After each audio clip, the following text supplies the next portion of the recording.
Pronto, vou estar gravando. Bom, então, meu nome é Amanda Rocha, eu sou psicóloga de formação, tenho especialização em psicopedagogia, e depois que eu conheci a antroposofia, eu fiz a formação em pedagogia curativa e em aconselhamento biográfico. Eu trabalhei alguns anos na Pollen, que hoje é o Colégio Rudolf Steiner de Minas Gerais, primeiro como auxiliar de alunos de inclusão, e depois eu fui a primeira tutora do ensino médio de lá, e foi uma das jornadas mais incríveis da minha vida, assim, mais desafiadoras. Foi uma experiência muito boa. E hoje em dia eu trabalho mais, né, como terapeuta. Mais não, né? Somente como terapeuta. E aí o pessoal da Lume me convidou para fazer essa palestra com esse tema incrível. E eu vou começar a compartilhar uma tela aqui com vocês, de uma apresentação de slides que eu preparei para a gente poder ter essa conversa hoje. Então, a realização é do Lume Jardim da Infância, que é uma escola Jardim Waldorf. E a apresentação é do Pontos de Virada, que no caso sou eu mesma e eu também, né? Bom, então hoje nós vamos falar sobre o desenvolvimento do altruísmo e do egoísmo na educação infantil e ao longo da vida, que é um tema que eu considero muito importante, assim, porque, de modo geral, onde o bicho vai pegar na nossa vida é exatamente nessas questões, assim, e que um vai estar de um lado, o outro vai estar do outro, então a gente precisaria encontrar um caminho do meio entre altruísmo e egoísmo. E aí, para a gente começar essa conversa, eu queria perguntar para vocês o que vocês entendem sobre altruísmo, assim, né? Que, se alguém puder contribuir aqui, o que você acha que é altruísmo? Ou o que você entende por altruísmo? Para a gente nivelar, né, o que a gente tá, do que nós estamos falando. Não tenham vergonha.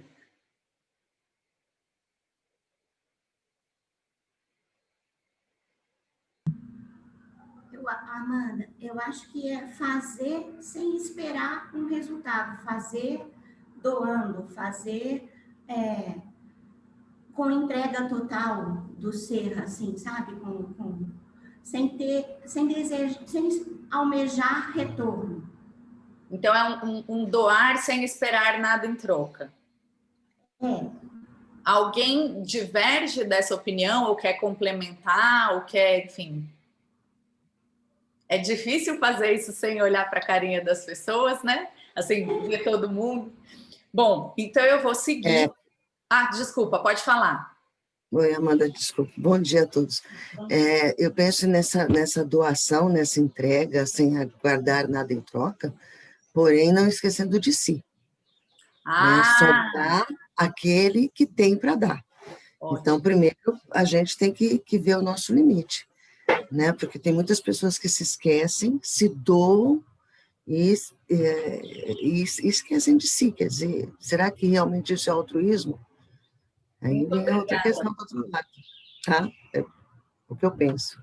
Sim, eu diria que esse é um altruísmo evoluído, vamos dizer assim, no sentido de que a pessoa tem a noção do limite dela, né? Então, além dela ser altruísta, ela se percebe, né? Agora estou podendo ser altruísta, né? Então, ótimo, que aí a gente já até deu uma avançadinha, assim.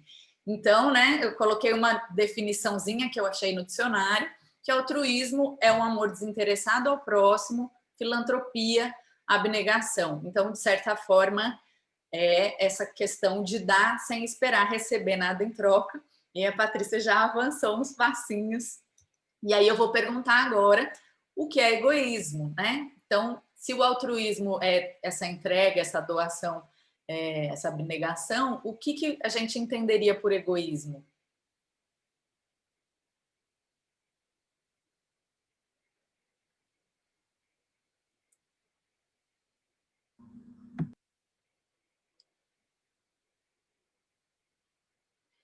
Seu microfone está desligado, Celina.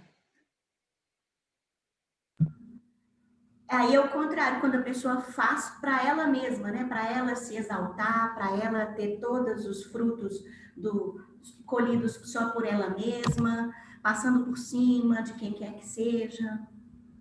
Então, seria quase que o contrário do altruísmo, né? Se no altruísmo eu nem penso em mim, só penso no outro, no egoísmo eu só penso em mim, nem percebo o outro. Alguém quer complementar, discordar, ampliar, enfim?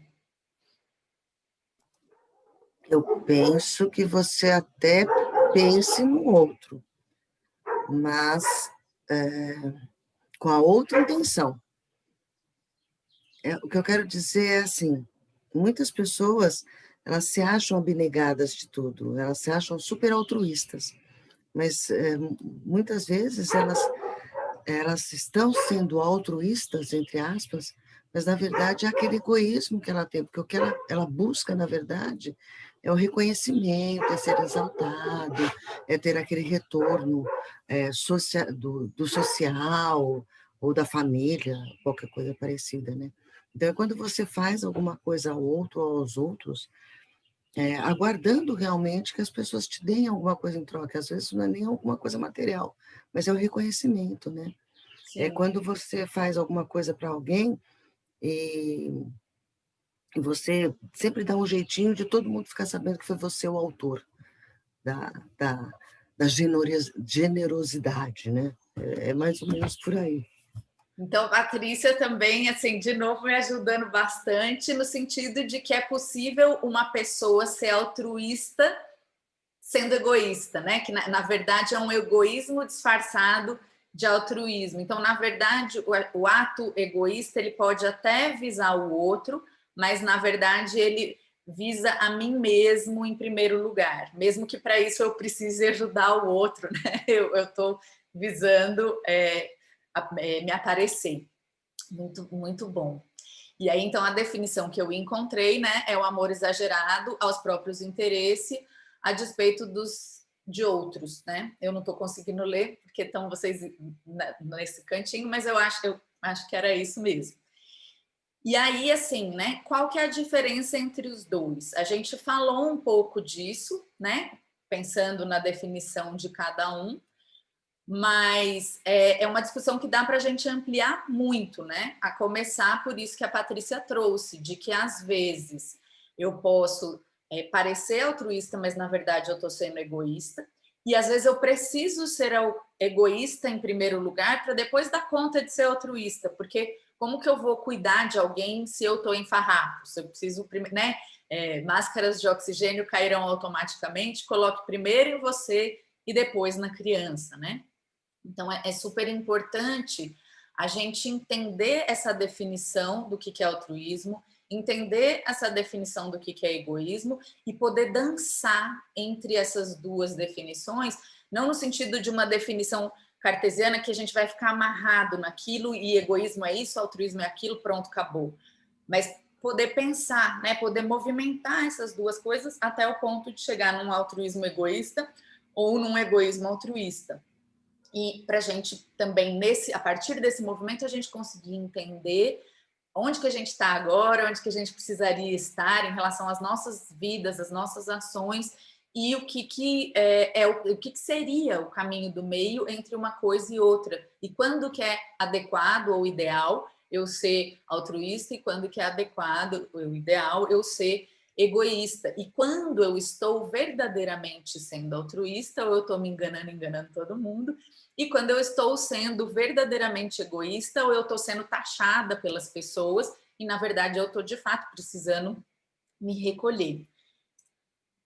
E aí a gente pensa nisso, né? Então, um é melhor que o outro? Depende do momento que eu estou vivendo. Às vezes eu preciso ser extremamente egoísta. E às vezes eu posso ser extremamente altruísta. Às vezes eu não posso. Às vezes eu até quero, mas não posso.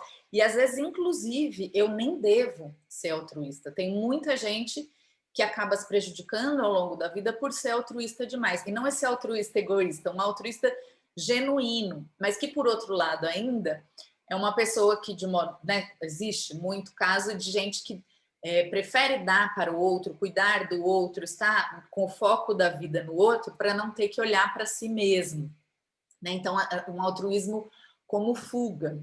Então, a gente vai pensar hoje nessas fases da vida que o aconselhamento biográfico, que é uma metodologia criada pela doutora Gudrun Burkhardt, embasada na antroposofia, que é uma ciência espiritual criada pelo Rudolf Steiner. A gente vai entender o altruísmo e o egoísmo ao longo da nossa vida sobre esse ponto de vista dos dois, né?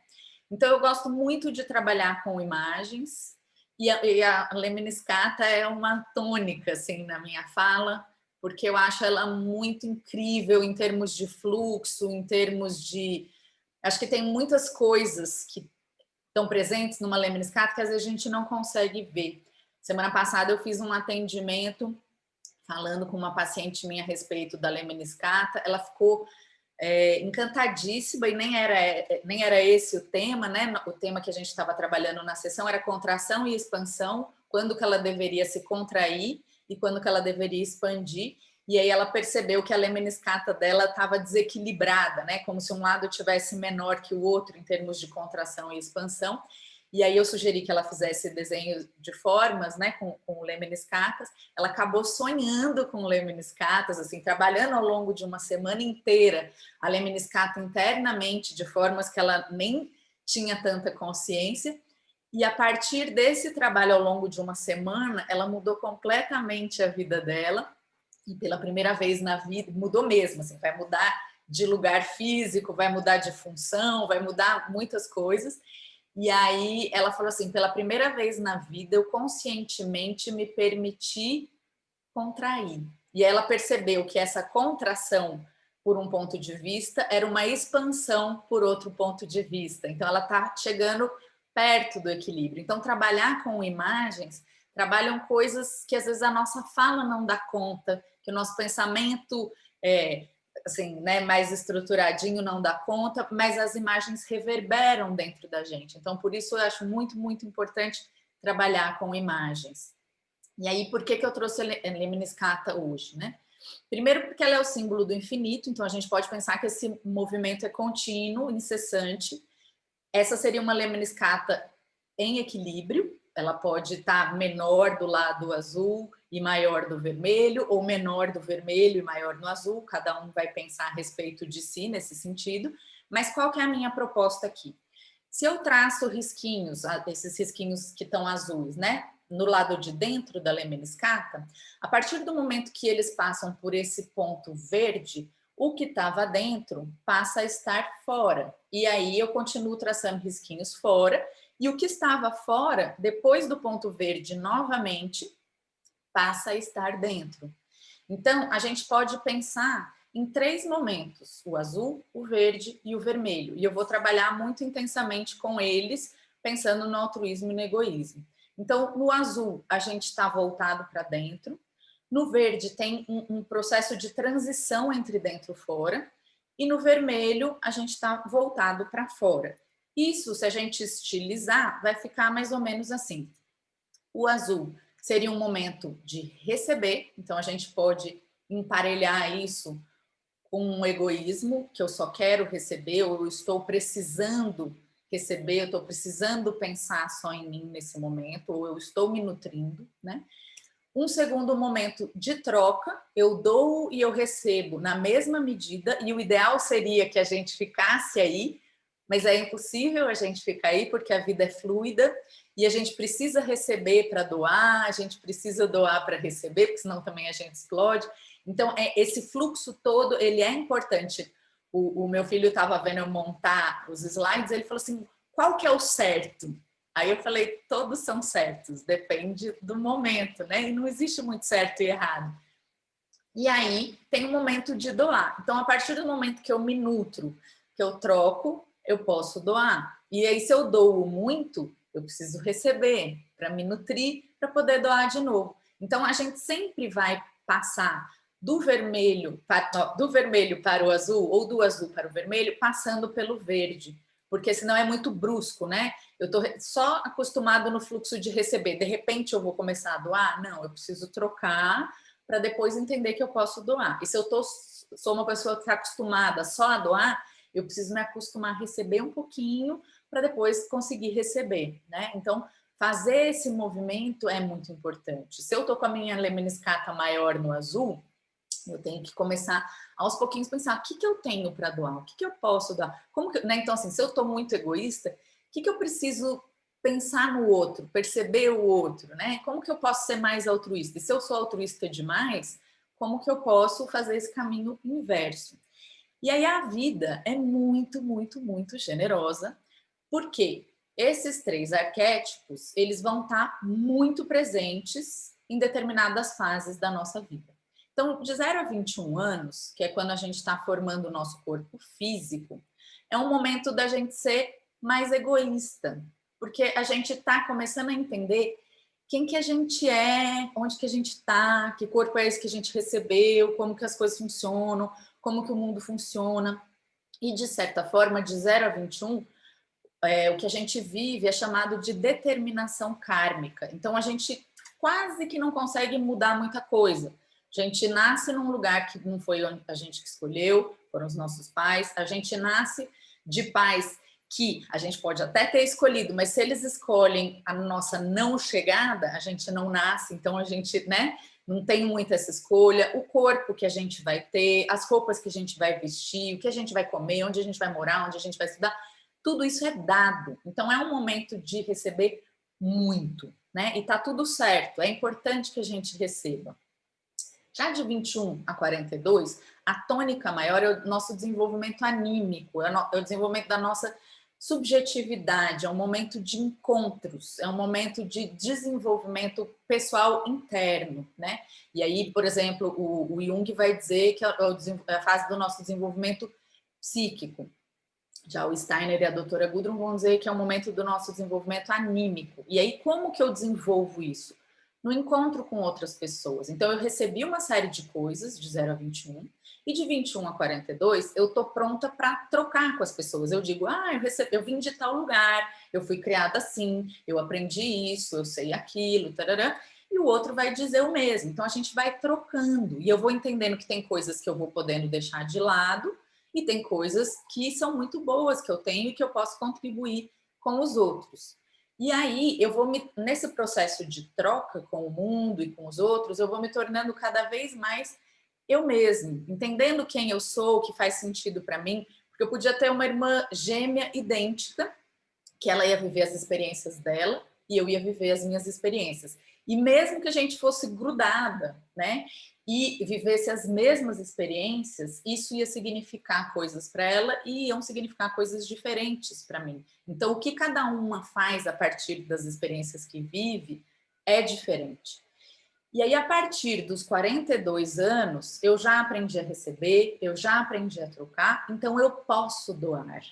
E aí o ideal seria que dos 42 aos 63, que de acordo com o Steiner e a doutora Gudrun, é a fase do nosso desenvolvimento espiritual, de acordo com o Jung, por exemplo, é a fase do desenvolvimento da nossa consciência, a gente deveria doar em liberdade, que é diferente desse altruísmo que a Patrícia estava dizendo, né, que é um altruísmo egoísta.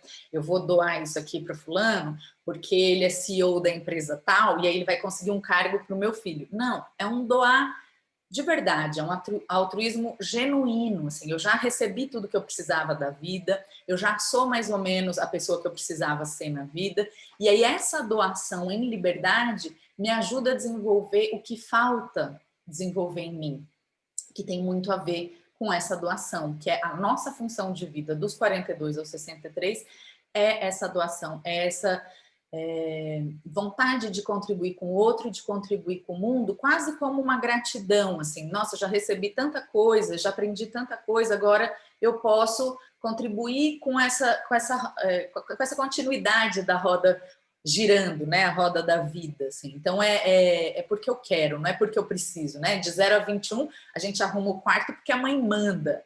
De 21 a 42, a gente arruma o quarto porque nossa, preciso arrumar o quarto, se chega alguém aqui e tal, arrumar a casa, seja lá o que for. De 42 a 63, a gente entende já que é bom ter um quarto arrumado, ajuda filho, ajuda neto, ajuda quem for a arrumar o próprio quarto, e a entender isso também. Isso para dar um exemplo muito pequeno, né? Tem coisas muito mais amplas na vida que a gente sabe, que a gente aprendeu, e que a gente consegue transmitir a partir de nós mesmos. Então, é bem diferente dos outros aspectos. E aí, para a gente não ter essa mudança brusca, né? Imagina, 21 anos só recebendo, de repente 21 anos só trocando.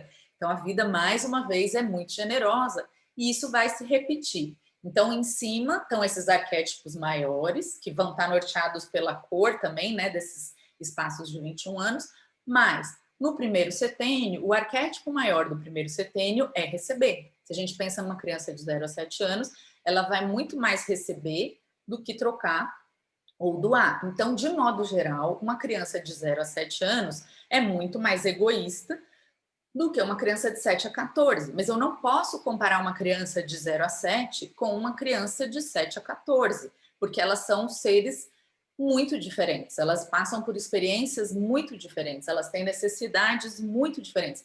Mas se eu entendo isso, fica claro muitas coisas para mim da atitude, inclusive, né, da criança de 0 a 7, da criança de 7 a 14, e fica claro, inclusive, o que eu posso e o que eu devo exigir ou construir junto com aquela criança. Então, uma criança de 0 a 7, ela vai ter muita dificuldade em lidar com frustração, mas é importante que ela comece a lidar com frustrações para ela poder fazer essa jornada toda, essa movimentação toda. Mas ela tem que ter um acolhimento maior do que uma criança de 7 a 14. Uma criança de 7 a 14, ela precisa saber lidar com frustração e precisa saber se colocar também, né? Precisa fazer esse equilíbrio e a gente precisa ajudar ela a horas receber o que ela quer, horas doar o que ela de repente não quer doar, ou vice-versa, né? Porque de 14 a 21, ela precisa ser mais abnegada, ela precisa ser mais altruísta, ela precisa se encaminhar mais para o mundo. Porque se de 14 a 21 eu estou numa posição de 0 a 7, por exemplo, de só receber, eu vou querer que a minha mãe faça meu almoço, que a minha mãe ou meu pai lavem a minha roupa, eu vou querer que minha mãe e meu pai garantam tudo para mim e eu vou ficar lá como uma majestade no meu quarto esperando tudo pronto. E para que, se eu assim conseguir, né, uma vida hotel, para que eu vou sair de casa, né? E ter que lavar minha própria roupa, fazer minha própria comida, fazer faxina, etc e tal. Então, vão ser pessoas que, de repente, não vão querer sair de casa, não vão querer fazer faculdade em outro estado, não vão querer crescer o tanto que elas podem crescer. Então, a gente cobrar dos nossos filhos, dos nossos alunos, a gente exigir é super importante.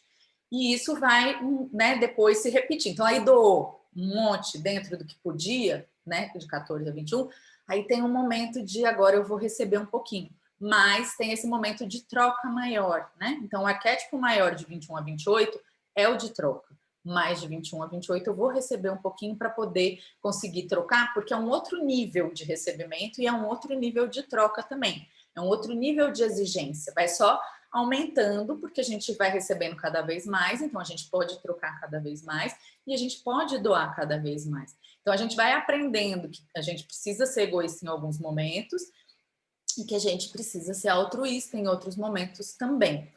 E aí, se a gente pega o primeiro setênio e dá um zoom, então lembrando, né? Primeiro setênio, o arquétipo maior é receber, e aí, né, do 0 a 21. No primeiro setênio também o arquétipo maior é o de receber, mas eu posso dividir ele em 3 partes novamente, e de 0 a 3 o arquétipo é receber. Então, o arquétipo maior de 0 a 21 é receber, o arquétipo maior de 0 a 7 é receber e de 0 a 3 é receber. Então, é um momento de super receber. E eu poderia dividir de 0 a 3 em 3 partes também. Então, de 0 a 1 é total receber. De 1 a 2 teria uma pequena troca, né? Que a criança começa a falar, ó, começa a andar, começa no finalzinho, né? Quase com 2 anos, começa a falar. Então, começa a ter essa pequena troca. E de 2 a 3 também uma pequena doação. É completamente diferente de uma doação de um jovem de, sei lá, 18 a 21, né? Então, a gente entender isso é muito importante, né? Que uma criança de 0 a 3, ela precisa ser muito nutrida. De 3 a 5, pode ser que ela já vá para o jardim, pode ser, né, maternal, jardim. Então, ela começa essa troca dentro do tamanhozinho dela, né? Ela começa a entender que tem um outro que vai querer o mesmo brinquedo que ela e de repente ela não quer dar o brinquedo, mas ela tem que dar, ou ela acaba dando, ou o brinquedo é arrancado dela. Então esse outro vai chegando de modo que ela vai entendendo que ela precisa trocar, ou um primo na casa da avó, seja lá como for, a gente começa a perceber que existe um mundo e que existe um outro a partir dos 3 anos. E aí, de 5 a 7, dentro desse arquétipo, né, de doação, eu consigo doar um pouquinho mais, porque eu consigo perceber um pouquinho mais o outro. Minha mãe vai falar, empresta para o seu primo, e eu já vou dar sem dor no coração, ou já vou falar para minha mãe quando a gente for na padaria para comprar uma coxinha para o meu primo também, porque ele gosta. Enfim, né? Começa a perceber que o outro existe e a doar para o outro. E a fase de trabalhar com frustração é esse meio aqui de 3 a 5. É muito importante que a criança se frustre. E aí não é assim, não vou ficar causando na vida da criança para ela se frustrar, mas criar situações em que a frustração esteja presente. Por exemplo, vamos jogar um jogo? Vamos, eu não vou deixar a criança ganhar porque ela é uma criança. Vou jogar de verdade com ela. E ela vai ganhar de verdade ou perder de verdade. E isso é muito legal, porque ganhar de mentirinha não tem a menor graça. Tudo bem que perder de verdade também é duro, né? Mas na vida é assim. Então, a criança quer porque quer, sei lá, tomar sorvete segunda-feira antes do almoço. Não vai. Pode se jogar no chão e chorar loucamente. Não vai, pronto, acabou. E é isso. Né? Então, ir trabalhando o limite também nessa fase é super, super, super importante. E essa troca, né? Me ajuda aqui a varrer, me ajuda aqui a pegar esse negocinho, levar ali, né? E mostrando para a criança que ela faz parte desse todo, dessa comunidade, que o outro existe, que ela pertence. Isso é importante para o nosso desenvolvimento. E aí, a vida, ela é muito, muito, muito, muito generosa. Eu estava pensando sobre essa palestra e o meu companheiro estava fazendo uma palestra sobre a integração do self e o filme As Aventuras de Pi. E daí ele estava revendo o filme, e aí o navio que o Pi e que afunda e tal, chama Tzimtzum. E aí ele foi pesquisar o que é Tzimtzum, né? E Tzimtzum, de acordo com o judaísmo, e acho que tem a ver com a cabala antiga, eu sou bem ignorante do judaísmo, eu fui pesquisar, ouvi várias palestras de vários rabinos, então, assim, estou falando com o maior cuidado possível sobre isso, que eu achei interessantíssimo, mas eu sei que não é a contento. Só que eu achei tão lindo que eu trouxe para vocês, quem tiver interesse, pesquisar, e quem descobrir mais que eu, por favor, me conte. Então, de acordo com isso, né, com o Tzimtzum, Deus é uma unidade, Deus é tudo. Tudo, tudo, tudo é Deus. E Deus estava lá sendo Deus. E aí ele percebe que ele precisa criar novas coisas. E para ele criar novas coisas, que também serão Deus, ele precisa abrir um espaço dentro dele. E ele vai abrindo esse espaço para que o mundo surja, para que as coisas todas surjam. E aí a imagem do Tzimtzum bem arquetipizada, assim, né, um arquétipo da imagem, seria esse, né? Então, Deus abrindo um espaço dentro dele para que as coisas surjam e para que as coisas também sejam Deus. Então, eu achei isso de uma magnitude indescritível. E aí, numa dos vídeos que eu vi das pessoas falando sobre Tzimtzum, tinha um rabino falando que a gente tem muitas coisas espirituais que a gente não consegue entender porque a gente vive num mundo de matéria. Então, seria o equivalente, falar do mundo espiritual para nós é o equivalente a falar do mundo visual para quem nasceu cego. Então, se você vai descrever, fui para a praia e vi peixinhos vermelhos nadando num mar azul para uma pessoa cega, a pessoa cega, né, de nascença, vai pensar preto mais preto igual a preto. Ah, entendi, mar azul, né? Peixinhos vermelhos, preto mais preto igual a preto. Ah, entendi, peixinhos vermelhos. Mas é algo que ela não tem como saber o que é. E da mesma forma, essas coisas mais espiritualizadas, né? Então, matéria mais matéria igual a matéria. A gente não consegue alcançar.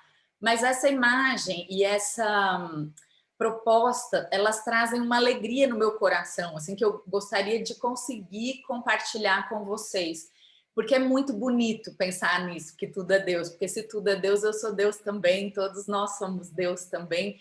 E isso é de uma magnitude, de uma alegria e de uma responsabilidade muito grandes, né? Então, a partir de agora, eu vou pensar no altruísmo, no egoísmo, a partir dessa imagem do Tzimtzum. Então, o que acontece? pegando no primeiro setênio, de 0 a 3, nós somos seres espirituais. Aliás, no primeiro setênio inteiro, a gente está em plena comunhão com o cosmos, a gente é muito mais espiritual do que terreno, a gente está chegando e conhecendo esse mundo e essas pessoas e essas coisas, a gente não tem nem noção do que é altruísmo e egoísmo, porque a gente é tudo é a gente, a folhinha, a plantinha, o amigo, a professora, não tem essa diferenciação entre mim e o outro, tudo sou eu. Então, é um egoísmo, mas é um egoísmo completamente inconsciente, não é um egoísmo do mal, vamos dizer assim. Eu não penso no outro porque o outro sou eu, então como que eu vou pensar no outro como um outro, né? O outro tá, tudo é meu, tudo sou eu, tudo é para mim, né? Então, a criança ela é pura doação, apesar de ser completamente egoísta, porque ela não percebe o outro. Então, como que ela vai ser altruísta se ela não percebe o outro? E aí, de 3 a 5, ela começa a perceber o outro. E por que ela começa a perceber o outro? Porque com 3 anos, o nosso eu, que é a nossa essência espiritual, ele, de certa forma, goteja em nós pela primeira vez. Então, aos 3 anos, eu entendo que eu sou eu. E a partir do momento que eu entendo que eu sou eu percebo que o outro não sou eu. E isso pode ser muito legal, mas isso pode ser muito sofridinho também, porque, nossa, de repente não está tudo em plena comunhão. De repente está tudo mais ou menos separado. Essa consciência profunda de que as coisas estão separadas vai vir aos 9, né? Sem ser uma consciência racional, mas uma consciência doída no Rubicão. Mas aqui aos 3 é uma dica do que vem pela frente. Isso, quando a gente entende, é muito bonito na vida, que a vida é cíclica e ela se repete de modo a ajudar a gente a lidar com as coisas que virão. Então, a gente nunca está preparado, a gente sempre está se preparando e conforme a gente vai se preparando, a gente se prepara, né? Então, nesse momento de 3 a 5 anos, eu vou abrindo espaço dentro de mim para que o outro surja. E de 5 a 7, eu criei o outro, né? No sentido de que, sim, o outro existe, minha professora existe, meu pai e minha mãe existem, o mundo lá fora existe, e eu estou em comunhão com tudo isso, né? Porque eu ainda estou no primeiro setênio, então eu ainda sou um mini Deus, eu ainda sou um mini ser espiritual.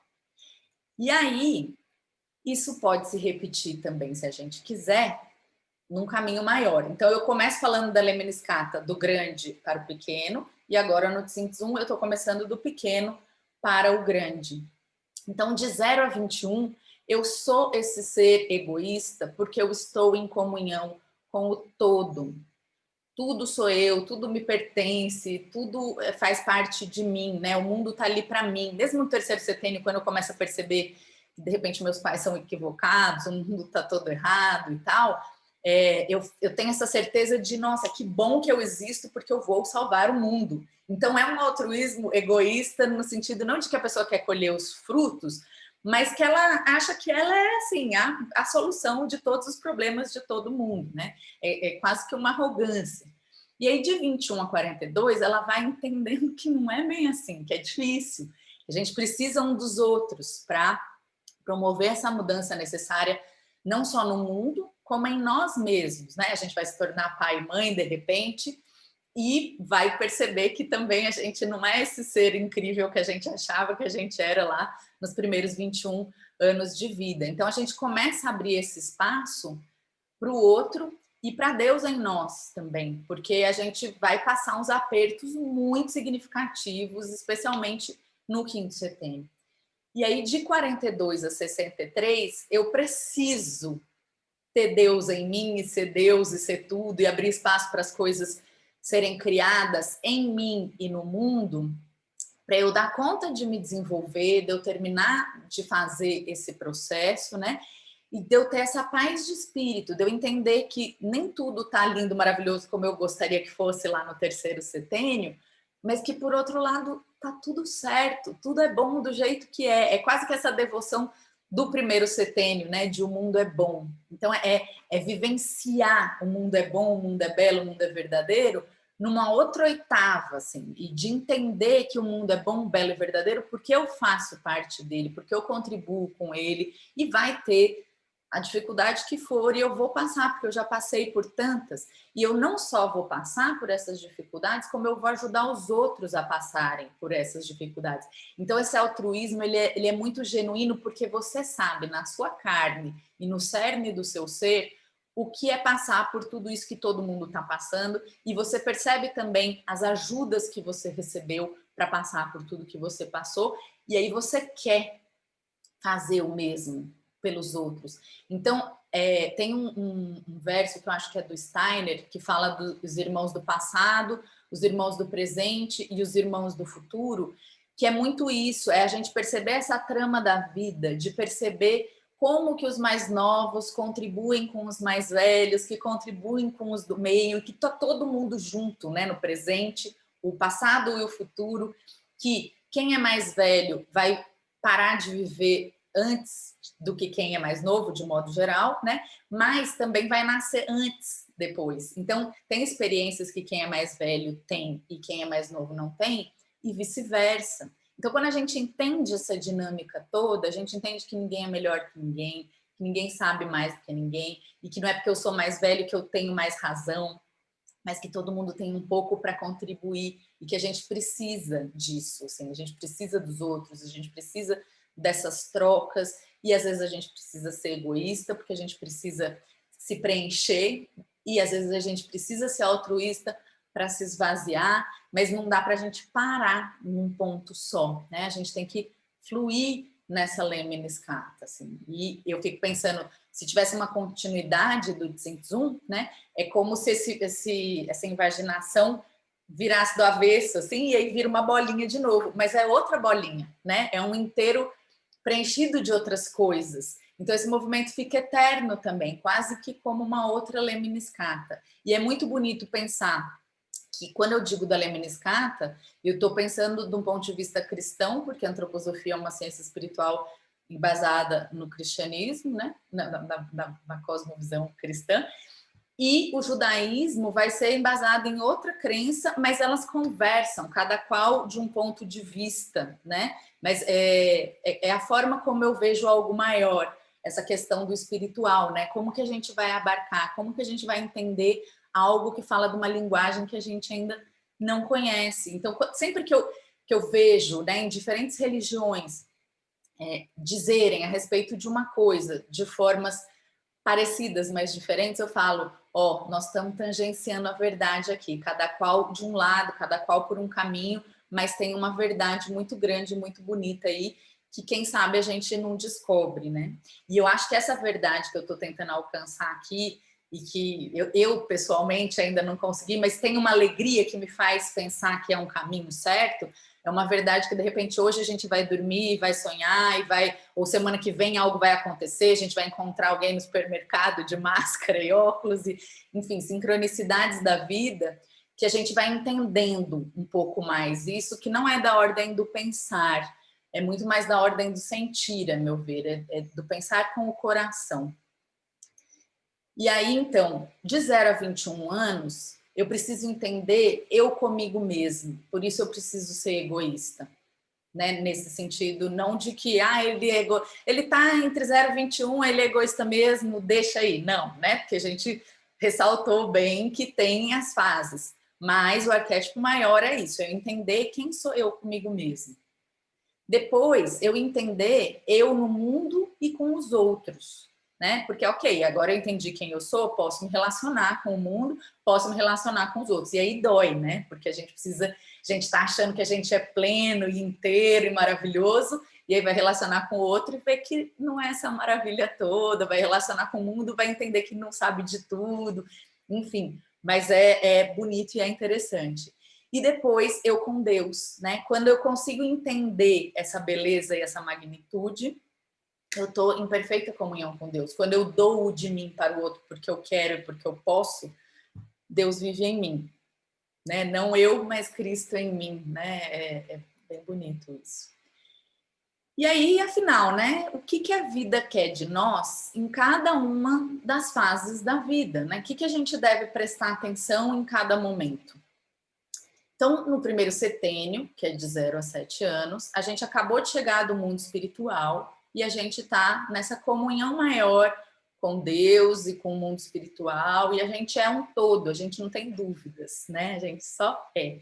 E a gente precisa ser egoísta para saber quem a gente é, né? Mais ou menos aquela coisa do 0 a 21. Eu preciso ficar quase que virado assim para o meu próprio umbigo para entender bem quem eu sou e, inclusive, entendendo quem eu sou, quando eu consigo me relacionar com o outro, eu impor limites para o outro, para eu não cair nesse altruísmo desgovernado, né? De ser boazinha demais, de dar tudo para todo mundo, porque só assim eu vou ser aceita, ou porque assim eu evito olhar para os meus problemas. Então, às vezes, uma pessoa que lá no fim da vida, né, ou no meio da vida, é altruísta demais e não pensa em si mesma, tem alguma questão no primeiro setênio que ela teve que ser altruísta demais no primeiro setênio e não pôde ser egoísta. Então, ela nem entendeu quem ela era, ela nem entendeu que ela existe, ela nem entendeu que ela tinha necessidades e ela aprendeu só a doar. Então, essa pessoa vai precisar aprender a receber também, né? Uma pessoa que, de repente, é a mais velha de 14 irmãos e aí, desde pequenininha, tem que cuidar de todos eles. É uma pessoa que nasce em doação. Ela dá até o que ela não tem. Uma pessoa que engravida na adolescência, que aí já vai ser segundo setênio ou terceiro setênio, né? É doar uma coisa que você não tem. Então, a lemniscata fica desequilibrada. Você doa mais do que você pode. E todos nós, em algum momento, por algum motivo, vivenciamos essa situação. Ou a gente sente que viveu essa situação, porque às vezes crescer dá essa sensação, né? Você é convidado a ser altruísta demais, de acordo com o seu ponto de vista, para você crescer. E aí, depois que você cresce, você olha para trás e pensa, nossa, eu estava sendo egoísta demais, e aí eu precisei viver tudo que eu vivi para aprender a ser um pouco mais altruísta, e agora eu cresci a partir dessa experiência. Então, tudo é bom e tudo está certo. A gente só precisa saber olhar o porquê das coisas. E daí é interessante nessa fase, e é importante, que a criança seja convidada a perceber o outro, para não achar que ela é a única pessoa do mundo. Então tem o preconceito em relação ao filho único, né? Porque é mimado, porque é filho único, não sei o quê. Eu sou filha única e nunca ninguém soube, vamos dizer assim, né? De primeira. De modo geral, quando eu falo que eu sou filha única, as pessoas falam, nossa, você é filha única, nunca imaginei. Porque, graças a Deus, eu tenho uma mãe muito generosa e muito querida que me proporcionou experiências não só com os meus primos, mas com outras crianças. Fui para a escola muito cedo. Então, desde pequena, eu aprendi a dividir e a pensar no outro. E a gente vê, às vezes, pessoas idosas que não percebem o outro e que não é por mal, é porque elas não foram acostumadas a isso, seja pelo motivo que for. Então, a gente entender qual que é a nossa tendência na vida é super importante. Porque eu, no caso, a minha tendência é ser altruísta. E aí eu me arrebento em nome do outro. Eu não posso fazer isso comigo. Então, eu tenho que parar para pensar o tempo inteiro. Amanda, presta atenção, cuida de você. Amanda, aos cuidados. Amanda, né? Então, entender isso é super importante. E, às vezes, se eu fico nessa tarefa de ser um pouco mais egoísta, no sentido de cuidar um pouco mais de mim, eu posso também ir para o outro lado. Então, a gente tem que estar sempre vigilante em relação a gente mesmo. E, dependendo das relações também, a gente pode ser mais altruísta com uma determinada amiga e mais egoísta com uma determinada outra amiga, porque a primeira amiga tem um perfil mais egoísta ou um perfil de ter mais necessidades do que a outra, que eu posso ser mais egoísta ou mais altruísta. Enfim, então entender isso nas relações também e entender que isso nas relações também é fluido, né? Tem horas que a gente é mais egoísta com o nosso companheiro, por exemplo, tem hora que a gente é mais altruísta, tem hora que a gente precisa, tem hora que a gente pode dar e tem hora que a gente precisa receber, né? E aí, o mediador desse processo, de eu entender que eu sou um sujeito, mas que existem outros sujeitos no mundo e que eu preciso, tudo bem eu ter o meu momento e eu ter as minhas coisas, mas eu preciso, de certa forma, aprender a dividir um pouquinho dentro das possibilidades dessa criança de 0 a 7 anos. Quem vai fazer esse trabalho são os nossos pais nesse momento. É óbvio que se a criança vai para o jardim, a professora pode fazer esse processo também, ou uma avó, quem quer que seja, né? Eu estou colocando pais aqui como os principais cuidadores da criança de 0 a 7 anos. Tudo vai depender da história de cada um também. E aí, no segundo setênio, que é de 7 a 14, nós descobrimos o outro e aprendemos a lidar com ele. Então, é o momento que a gente vai entender que tem amigos que a gente gosta, que tem amigos que a gente não gosta, que tem amigos que não gostam da gente, que aí dói, né? Porque a gente tá achando que a gente é ótimo e querido e maravilhoso, que tem gente que vai dividir as coisas com a gente, que tem gente que não vai dividir e que não tem nada a ver. Ah, eu divido os meus brinquedos com ele, então ele vai dividir os brinquedos dele comigo. Não, não vai, né? Às vezes a gente eu lembro que nessa época eu emprestava muito roupa para minha prima e eu sou neurótica com as coisas e ela é totalmente desapegada. Então eu odiava emprestar as coisas para ela, porque ela sempre devolvia destruída, mas eu acabava emprestando porque eu não tinha coragem de dizer não, não vou emprestar. Então, coisas pequenas são a oportunidade da gente ir trabalhando esse dar, esse receber e essa troca que vai ser o arquétipo desse segundo setênio. E aí, nesse setênio, os mediadores são os pais e os professores, porque, de modo geral, nessa fase, a gente já está lá na escola, né, todo mundo, inclusive legalmente falando, e a autoridade amada nessa fase são os professores. Então, os pais sempre vão ser pessoas super importantes na nossa vida, ou os cuidadores principais, mas no segundo setênio surge essa figura do professor que vai estar ali tão importante quanto. Então, se a gente é professor de segundo setênio, a gente tem que entender essa importância do que a gente fala, do que a gente propõe, que atividades que eu vou propor para os meus alunos de segundo setênio, para eles entenderem o que eles precisam fazer nessa fase em termos de altruísmo e egoísmo, e não é só porque eles estão numa fase de troca que eles vão estar aptos a trocar. Tem criança que precisa receber, mesmo estando nessa fase. E tem criança que precisa doar mais do que trocar ou receber. Então, também ter esse olhar individual, sabendo do que seria o ideal nessa fase, para ir aproximando a criança do que seria o ideal. E entender por que uma criança tem dificuldade de doar ou de trocar e a outra é tão generosa. Será que isso é bom? Né? Será que esse altruísmo é um altruísmo verdadeiro ou é um altruísmo egoísta? Ou esse egoísmo é uma maldade das crianças que não sabe dividir? Ou é uma necessidade? Só na escola ela tem um espaço que é só dela, em casa ela tem que dividir tudo com todo mundo, enfim. Então é super importante saber desse contexto geral. E aí, no terceiro setênio, eu coloquei aqui altruísmo embrionário ou desgovernado, que é uma coisa assim, que você entendeu quem é o outro, você entendeu que o mundo está todo desgovernado, e aí você quer agir. Só que você não sabe ainda das coisas da vida. Então, você, né, você tá lá, eu lembro de uma amiga minha na faculdade, um frio danado em São Paulo, tipo, sei lá, 5 graus, e ela chegou de blusa sem regata. Eu falei, você tá doida? Ela falou, ai, tinha um menino pedindo dinheiro no sinal e ele tava descalço, de shortinho e camiseta. Aí eu fiquei com tanto dó que eu dei meu moletom para ele. E é um gesto bonito, é um gesto altruísta, mas será que resolveu o problema do menino? Criou um problema para ela, porque ela passou frio o dia inteiro, né? Então, assim, é uma coisa de, às vezes, você toma umas atitudes destrambelhadas, assim, né? E é bonito o gesto, mas é uma coisa sem pensar, né? O que a gente precisaria fazer de mais profundo? Não tem uma concatenação de ideias. Ah, ok, tem um menino que pede dinheiro naquele sinal, que passa frio, então eu vou descobrir onde que mora a mãe dele, onde ele mora, ou enfim, eu vou criar um vínculo X, né? Ver o que é possível. Então, é uma coisa da gente querer atuar, mas não saber muito bem como e pular de cabeça nas situações e às vezes se dá mal. E é um momento também que eu vou descobrir o mundo. Então, esse altruísmo pode ser uma forma de eu descobrir o mundo, de eu ir em lugar... Eu fazia trabalho voluntário na favela Naval, na época da faculdade, que é uma favela bem violenta em São Paulo, ou era na época, não posso dizer hoje em dia, já passaram 20 anos, e a gente ia todo sábado, e a gente era proibido pelo pessoal que comandava o tráfico lá de continuar o trabalho depois das 5 da tarde. A gente tinha que ir embora. E um dia teve um problema e a gente ficou um pouco mais. E a gente achou que a gente estava fazendo um trabalho incrível, assim, né? De, nossa, como somos generosas, ficamos mais. Só que, a partir das 5 horas da tarde, o cara não conseguia garantir a nossa segurança lá.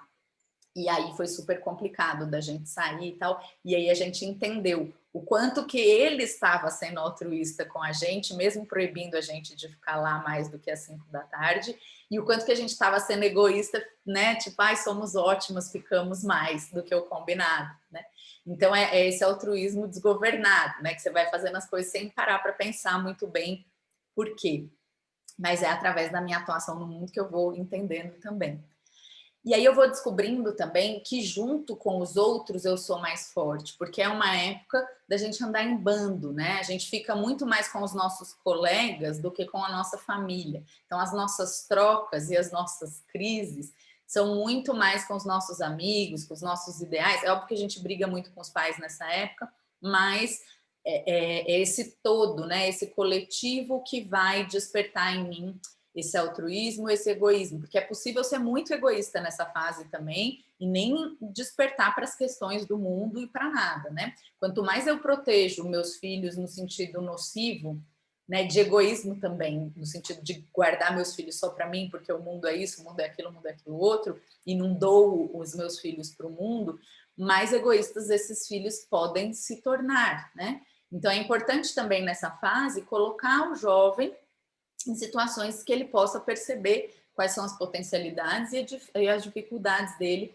de modo geral, na atuação no mundo, no lidar com o outro, para ele começar a entender o que ele é capaz de doar, o que ele precisa receber, enfim, não achar que ele é um sujeito só de receber, né? E aí, os mediadores desse processo, nessa fase, vão ser a educação prévia, que eu recebi dos meus pais, dos meus professores, das pessoas todas com as quais eu convivi, e a minha tomada de consciência de mim, do mundo, do outro, né? Então é muito comum no consultório chegarem pais desesperados com filhos de 15 e 16 anos, que eles não sabem o que aconteceu e por que aquela criança ou aquele jovem ficou daquele jeito. E aí você vai vendo que, de modo geral, os pais estavam tão ocupados trabalhando que eles não puderam se dedicar muito àquela criança que virou um jovem que não tem os pais, de repente, como referência. Então, não é a partir dos 16 que eles vão passar a ter. De modo geral, mesmo que os pais sejam super presentes e super amorosos, é nessa fase que eles vão tirar os pais desse lugar, né? Então, é uma fase que o que você fez está feito e o que você não fez dificilmente você vai conseguir fazer. Mas a gente, como responsável, né, pai, mãe, avô, seja lá quem for que cuida daquele jovem, a gente não pode desistir nunca. Os jovens podem até desistir da gente, mas a gente não deve desistir nunca deles e tá ali, ou dando a firmeza que eles precisam, ou dando aconchego que eles precisam, sempre entender o que aquele jovem precisa. E o jovem em si, ele não precisa mais que a gente diga, não faça isso que vai dar errado, não faça aquilo que não é bom. Ele já tem a nossa voz internalizada, eles já sabem o que eles devem ou não fazer, e às vezes eles vão testar. Tipo, será que minha mãe tá certa mesmo? E aí vão quebrar a cara ou não, e vão voltar. Então é importante também que a gente esteja lá para recebê-los, caso eles precisem, né? E não fale também, eu avisei, que é um clássico. E aí, no quarto setênio, que é de 21 a 28 anos, a gente tem um egoísmo arrogante, que é o quê? Né? Então, eu já vivi esses 3 processos de receber, trocar e doar. Já sei o que é ser egoísta, já sei o que é ser altruísta, mas ao contrário da criança de primeiro setênio, que ela é egoísta porque ela não percebe o outro, de 21 a 28, a gente percebe o outro. A gente só não valida o que o outro pensa, porque a gente acha que a gente sabe de tudo e que a gente é o suprassumo da vida. A gente pode, inclusive, é óbvio que tem gente de 21 a 28 que valida e que é responsável, que é querido e que é altruísta, etc.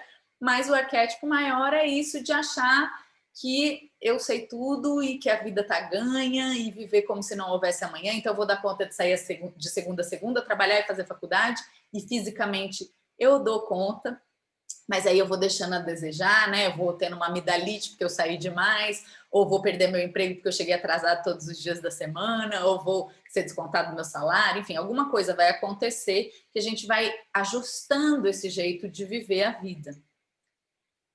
E a gente tem uma sensação de saber de tudo e achar que não precisa do outro, porque de modo geral a gente acabou de se formar, já está trabalhando, então a gente acha que a gente é super adulto, que a gente sabe de tudo e que está tudo dominado por nós e que, nossa, ganhamos a vida.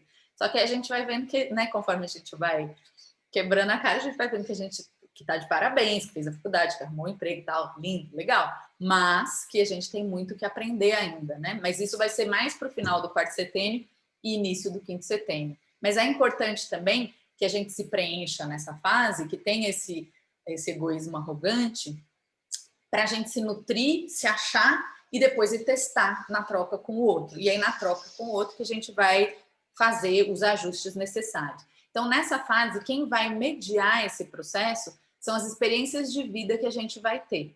A gente vai achar que a gente é incrível e vai quebrar a cara. Aí a gente vai achar que a gente é incrível ali e vai quebrar a cara. Ou não, porque de fato a gente é incrível mesmo. Tem muita gente muito incrível nessa faixa etária. Estou dizendo assim, de um arquétipo desse egoísmo, né? De não pensar muito no outro ou de ser um altruísmo egoísta, né? A gente está fingindo que a gente é altruísta, mas na verdade a gente quer se destacar, quer ser o melhor aluno da faculdade ou da pós, ou o melhor profissional do mês, seja lá o que for, né? Não é um altruísmo genuíno. E aí, no quinto setênio, de 28 a 35, a gente vai perceber que a gente precisa dos outros e que a gente não sabe de tudo. Então, isso, de modo geral, começa aos 28 anos, na crise dos talentos. E pode surgir um vazio, assim, profundo, ou uma falta de sentido na vida, de, nossa, o que eu estou fazendo aqui? Estou me matando de trabalhar, ou eu estou numa profissão que não tem nada a ver comigo, ou eu perdi meu emprego, né, em consequência desse meu egoísmo arrogante, enfim. Algo acontece na nossa vida aos 25 que dá uma pesada, assim, no sentido de trazer uma responsabilidade, de fazer com que a gente coloque os pés no chão. E aí, quando isso acontece, a gente vai perceber que a gente precisa do outro e vai ter um outro lá. Isso é muito legal. Quando a gente precisa do outro e o outro está lá. Porque aí a gente vai entendendo essa troca, né? Nossa, fiquei aqui fechada achando que eu sabia de tudo, eu não sei de tudo, então eu preciso do outro. Se eu preciso do outro, eu preciso me encaminhar em direção ao outro e o outro se encaminhar em direção a mim para que haja essa relação. E aí eu vou descobrir que sim, eu sei muitas coisas, eu tenho muito com o que contribuir, mas sim, eu também não sei de muitas coisas, eu preciso aprender muito. Então essa troca vai ser muito profunda nesse quinto setênio e os tombos do quinto setênio costumam ser muito profundos também, assim, uns tombos significativos. E aí os mediadores desse processo são os outros, né, que vão me balizar, me orientar, me mostrar onde que eu deveria estar mais ou menos na vida, né? E os grandes desafios. É óbvio que eu posso ser uma pessoa que continua sendo super altruísta a vida inteira, mas o outro vai me mostrar também, nossa, você só pensa nos outros, você precisa pensar mais em você. Então eu lembro que eu, no quarto setênio, eu já era mãe e eu estudava na PUC em São Paulo, tem uma escadaria que chama Prainha. E quando a gente tinha uma janela muito grande entre uma aula e outra, ou, sei lá, a gente chegava antes, o ponto de encontro era a prainha. E aí um dia eu estava sentada lá na prainha, minhas amigas foram chegando, e aí uma delas chegou e falou assim, você segura minha bolsa para mim? Eu falei, claro. Chegou a outra, você segura para mim? Claro. Você segura para mim? Claro. Você segura para mim? Claro. De repente eu estava com mochila até aqui, bolsa até aqui, e elas rindo. Aí elas falaram, você é muito mãe mesmo. Daí eu falei, como assim? Daí elas falaram assim, você não precisa ficar segurando as bolsas, você pode colocar elas no chão e ficar de olho nelas, você não precisa carregar esse peso. Aí eu falei, nossa. Então assim, eu nem tinha parado para pensar que eu podia inclusive dizer, não vou olhar a sua bolsa porque eu não tô afim, porque eu não quero, porque eu não preciso, seja lá o que for. Eu simplesmente fui carregando. E tem gente que é assim na vida, né? Você faz isso para mim? Claro. Você faz aquilo para mim? Claro. Claro. Quando você vê que você está fazendo tudo para todo mundo, você não fez o que você verdadeiramente queria fazer, ou você não tem energia para fazer o que você queria, ou às vezes você precisa fazer, né? Então, eu estou falando aqui de um arquétipo, mas que pode ser diferente, né? Então, sempre da gente entender quem é a gente, onde que a gente está e o que aconteceu para a gente chegar onde a gente chegou, né? Então, agora eu estou sentada aqui nessa cadeira dando essa palestra, porque antes eu conversei com a Celina Corretora, a gente pensou nesse tema, a gente divulgou a palestra, etc e tal, e aí por isso eu vim parar aqui. Então eu sei por que eu tô aqui, não é assim, de repente cheguei aqui, é para eu falar do quê, como, né, para quem. Então tem um caminho que nos leva ao lugar onde nós estamos, seja ele bom ou ruim, porque às vezes a gente vai parar numa cilada que a gente fala assim, meu Deus do céu, como que eu vim parar aqui? Então é bom fazer um caminho, né, de volta e falar, entendi. Aí você entende onde que foi que você se perdeu de você mesmo. Não tem problema nenhum se perder, porque é se perdendo que a gente se acha. O importante é a gente saber que a gente está perdido quando a gente se perde. E aí, no sexto setênio, que é de 35 a 42, eu vou perceber, a partir de mim mesmo, em primeiro lugar, da minha relação com o outro e com o mundo, que eu tenho com o que contribuir. Então, é importante saber que nesse momento eu tenho que saber quem eu sou e o que eu tenho para contribuir. Porque pode ser que nesse momento eu perceba quem eu sou e perceba que eu não tenho nada para contribuir, porque eu passei a vida inteira sendo uma farsa, entre aspas, no sentido de que eu fui sendo o que os outros queriam que eu fosse, porque eu era muito altruísta e fui dizendo sim para todo mundo e não para mim o tempo inteiro. E aí eu chego nessa faixa etária e vou falar, meu Deus do céu, eu não tenho a menor ideia de quem eu sou, e nem para onde eu devo ir, nem o que eu estou fazendo, e muito menos o que eu fiz da minha vida até agora, né? Então é uma fase que a gente pode viver uma crise muito profunda nesse sentido. Aos 40 anos tem a queda das máscaras, que a gente, todos nós vestimos máscaras sociais, e isso é muito bom e é muito importante, né? Não dá para eu chegar aqui com a máscara de filha carente para dar uma palestra, mas eu tenho essa máscara também, né? Que eu uso de modo geral com minha mãe quando as coisas não vão bem. E nem dá para eu também ficar com a máscara de palestrante quando eu vou conversar com o meu companheiro sobre para onde que nós vamos viajar nas férias, né? Não cabe. Mas eu preciso ter essas máscaras. E que com 40 anos a gente entende quais máscaras que a gente tem e vai olhar quais máscaras que a gente usa e quais máscaras que a gente não usa ou não quer mais usar. Então eu posso me desfazer disso ou, né, adquirir novas máscaras, mas máscaras que não vão esconder quem eu sou, vão só aprimorar aquele determinado aspecto que é meu. Tem muita gente que veste, por exemplo, uma máscara de CEO de uma grande multinacional e aí de repente é mandado embora nessa fase. E aí tem que tirar essa máscara, porque não está exercendo esse papel. E aí é desesperador, porque a pessoa não investiu nas outras máscaras e não sabe mais dizer quem é. Então é uma fase que a gente tá passivo de acontecer isso. E mesmo a gente sendo a gente mesmo, é um momento da gente pensar, nossa, a vida inteira eu usei essa máscara aqui de palestrante, é essa mesmo que eu quero usar, ou eu preciso mudar um pouquinho, preciso falar mais pausado, mais baixo, enfim, ou mais alto, mais rápido, né? Vai depender de cada um. Então, entender quem a gente é e o que a gente tem para contribuir é importante. E às vezes a gente não tem para contribuir, então entender onde que a gente vai encontrar aquilo que a gente precisa para se desenvolver, para melhorar, para crescer, enfim.